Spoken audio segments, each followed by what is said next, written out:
یہ ایک اعترافی خود کلامی ہے، جیسے ایک ٹوٹا ہوا مرد اپنی قبر کھودتے ہوئے خود بول رہا ہو۔ جس مرد میں صرف انا ہی انا ہو، وہ مرد کہتا ہے کہ میں ایک انا پرست انسان ہوں۔ اور یہ کوئی کہانی نہیں ہے، یہ میری زندگی کا پوسٹ مارٹم ہے، کیونکہ اب میرے پاس بولنے کو کوئی نہیں، سننے کو کوئی نہیں، اور کھونے کو بھی کچھ باقی نہیں رہا۔ میں ہمیشہ کہتا تھا میں مرد ہوں، مگر سچ یہ ہے میں کبھی شوہر نہیں بنا، کبھی باپ نہیں بنا۔ مجھے کام سے نفرت تھی، ذمہ داری سے الجھن ہوتی تھی۔ مجھے لگتا تھا دنیا میرے لیے بنی ہے اور عورت میرا بوجھ اٹھانے کے لیے۔ میں کبھی نوکری پکڑتا، کبھی چھوڑ دیتا، کبھی کہتا یہ کام میری شان کے خلاف ہے، اور گھر میری بیوی چلاتی تھی۔ میری بیوی، میں بیوی کا نام نہیں لوں گا کیونکہ میں نے اسے کبھی نام سے نہیں پکارا۔ وہ بس اوے سنو، ادھر آؤ یا چپ رہو تھی۔ وہ سلائی مشین پر گھنٹوں بیٹھی رہتی، آنکھیں تھک جاتی، انگلیاں سوئیاں چبھنے سے زخمی ہوتی، مگر وہ رکتی نہیں تھی کیونکہ بچوں کو کھانا چاہیے تھا۔ غربت کا وہ چہرہ جس سے میں نظریں چرا لیتا تھا۔ میرے بچے کبھی بھوکے سوتے تھے، کبھی بس چائے اور خشک روٹی پر۔ میں یہ سب دیکھتا تھا، مگر مجھے اپنی انا اس سے بڑا مسئلہ لگتا تھا کہ محلے والے کیا کہیں گے اگر میں مزدوری کرنے لگ گیا۔ اس کے ماں باپ ہر مہینے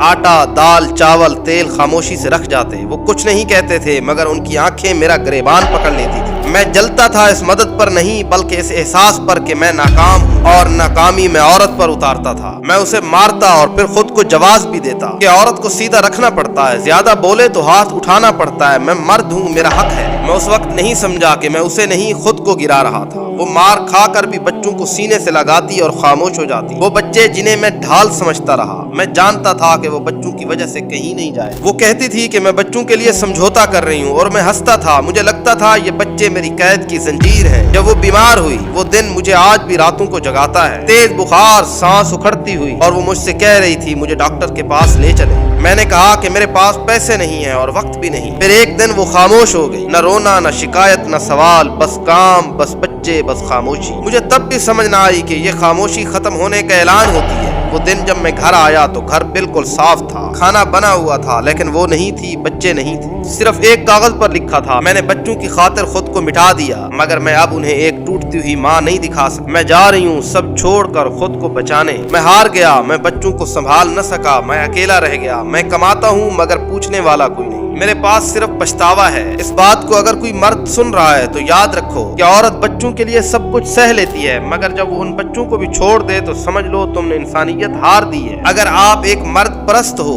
تو یہ تمہاری شکست ہے۔ اگر واقعتاً تم خود کو مرد کہتے ہو تو عورت پر ظلم نہ کرو، بچوں کی ذمہ داری لو، ان کے ساتھ جہاں تک کر سکتے ہو احسان کرو، ان کے لیے محنت کرو، کیونکہ تمہارے قرآن اور تمہارے خدا نے تمہیں ان پر حاکم بنایا ہے۔ حاکم کا کام حفاظت اور نگہبانی ہوتی ہے، اور تمہارے قرآن نے کہا وَعَاشِرُوهُنَّ بِالْمَعْرُوفِ، ان کے ساتھ بہت اچھے طریقے سے زندگی گزارو۔